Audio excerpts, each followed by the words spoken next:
Bonjour à tous.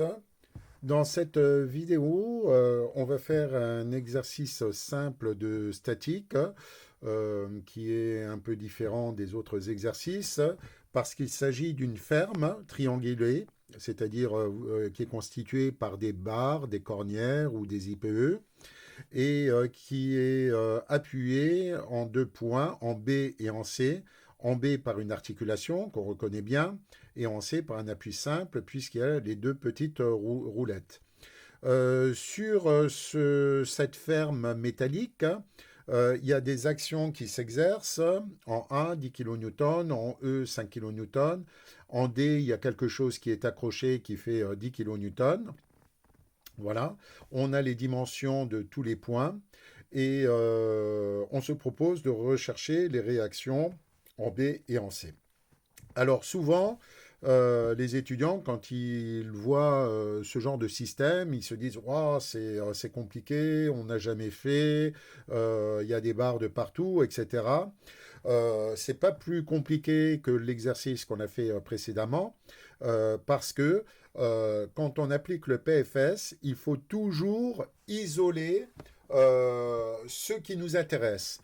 Par exemple, là, on demande les réactions en B et en C. En B et en C. Donc, on va isoler tout le solide qui passe en B et en C. C'est-à-dire que je vais isoler tout ça, c'est-à-dire toute la fermette, voilà, et je vais faire le bilan des actions qui s'exercent sur cette fermette. Donc, les efforts qu'il y a dans les barres AC, HC, etc., ce sont des efforts internes qui ne nous intéressent pas en ce moment. Ça pourra nous intéresser lorsqu'on voudra les dimensionner et à ce moment-là, il faudra aller chercher les efforts qu'il y a dans ces barres. Mais pour l'instant, on ne recherche que les efforts en B et en C. Donc, j'isole toute la fermette et je fais le bilan. Ça aurait pu être une patate, une forme quelconque. À la limite, vous effacez la fermette et vous laissez le solide qui est marqué en jaune. Ça sera exactement la même résolution. Voilà, donc on va donc utiliser le PFS comme vous savez faire et on applique, on applique le PFS au point où il y a le plus d'inconnus. Et donc, c'est au niveau des réactions, les inconnus. Alors, vous voyez bien qu'en B, on a une articulation, puisqu'il n'y a qu'une petite roulette, ce qui veut dire que la structure est bloquée en X, elle est bloquée en X comme ça, et en Y. Donc, potentiellement, il y a deux efforts possibles que je vais noter, comme on l'a toujours fait. En Y, je vais appeler YB, puisque c'est le point B. Et en X, je vais appeler XB. Voilà. En C, c'est un appui simple parce qu'il y a deux petites roulettes en plus, c'est-à-dire que l'appui peut glisser suivant X, donc il n'y a pas de force et de réaction qui empêche ce déplacement. Il n'y a qu'un déplacement qui est bloqué, c'est celui en Y, et donc ici, je vais mettre une réaction que je vais appeler YC. Voilà. Alors, une fois qu'on a fait ça, on va écrire les trois équations de la statique. La somme des forces sur X égale 0 et la somme des forces sur Y égale 0. Alors, regardez, sur X, je commence à gauche et je regarde tout ce que j'ai. En X, j'ai que XB comme force horizontale. Donc, je vais écrire XB est égal à 0. En Y, qu'est-ce que j'ai comme force sur Y? Alors je commence aussi par B. Alors je vais avoir YB qui est positive vers le haut, puisque c'est une inconnue. Toutes les inconnues, je les prends positives. Voilà. Après, en 1, j'ai un effort vers le bas qui est négatif, donc ça va être moins 10. Qu'est-ce que j'ai? Après, j'ai YC, j'ai encore un effort vers le haut YC. En E, j'ai un effort vers le bas qui vaut 5 kN. Et en D, j'ai encore un effort. Alors là, je me suis trompé puisque c'est vers le bas, donc je vais mettre un moins 5.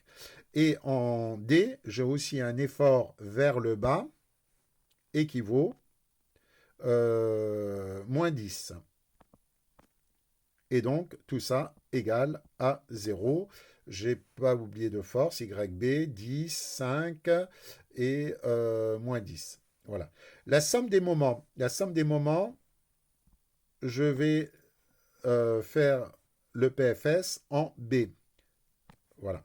Puisque ça va me simplifier le calcul du moment de YB et de XB qui vaudra forcément 0.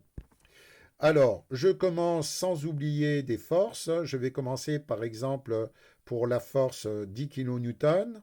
Alors, cette force 10 kN, je vais écrire la distance perpendiculaire, c'est-à-dire de là à là, au support de la force. Comme ça. La distance D qui est ici. Alors, je vais effacer, sinon ça va me faire trop de choses. Alors, la distance, on a vu, ça va être 2 mètres. 2 mètres fois 10. Et le sens, alors, comme toujours, le sens que l'on utilise, c'est Y positif vers le haut, X positif comme ça, et pour les moments positifs comme ça, de X vers Y. Alors, si je bloque le point B et que je pousse le 10, ça va tourner dans le sens inverse. Regardez, ça va faire une rotation comme ça, autour de B. Donc, c'est un moment qui va être négatif. Je mets le moins ici. Voilà, on a fait la force de 10 kN. Maintenant, on va faire la force de YC. Alors, comme tout à l'heure, je vais prendre la distance perpendiculaire de B à C. Ça va faire 4 mètres. 4 fois YC. Et là, regardez, si je bloque B et je pousse sur Y, on va avoir une rotation comme ça qui va être positive. Donc ici, j'ai un plus ici. Voilà, donc j'ai fait cette force-là. La force de 5 kN, qu'est-ce que ça va me donner? Alors la distance perpendiculaire, ça va me donner à cette force, ça c'est le support de la force. En B, je vais regarder, je vais avoir de là jusque là, ce qui veut dire que ça me fait la distance de 4 et 1 mètre ici, puisque j'ai 1 mètre et 1 mètre, ça fait 5. Alors je vais revenir en arrière pour effacer ce que j'ai écrit en violet. Oh, je peux le laisser. Donc ça fait, allez, 5 mètres fois 5 kN. Et là, comme tout à l'heure, si je regarde, ça fait tourner dans le sens négatif. Si je bloque B, ça fait tourner dans le sens négatif. Je vais mettre un moins. Je fais la dernière force comme on a fait. Qu'est-ce qu'il y a? Il y a la distance perpendiculaire, ça fait 2 plus 2, 4 plus 2, 6. 6 fois 10. Et ça fait tourner dans le sens négatif. Voilà, et ça égale à 0. J'ai écrit les 3 équations de la statique. Là, maintenant, je vais mettre des numéros et je fais la résolution.